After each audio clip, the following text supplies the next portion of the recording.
tayo ng bangos. Igigisa natin sa may bawang, sibuyas, kamatis, tsaka sa black beans.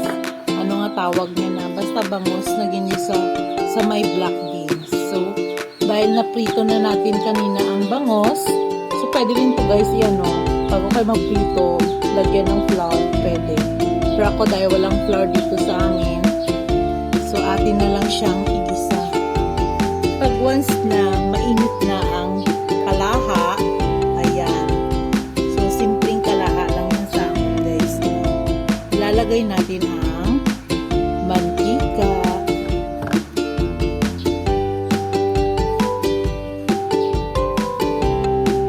Kunti lang guys ah. Ayan. Yung tama lang na mag-isa yung kamatis, bawang at sibuyas. Next, pwede na rin natin silang igisa. Ayan. Unahin natin ang sibuyas and bawang.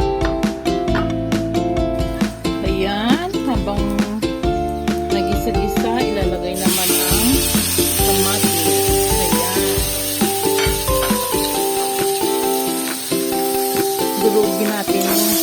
Igisa mo silang muna guys. Then, kailangan madurog yung kamatis. No? Durog ang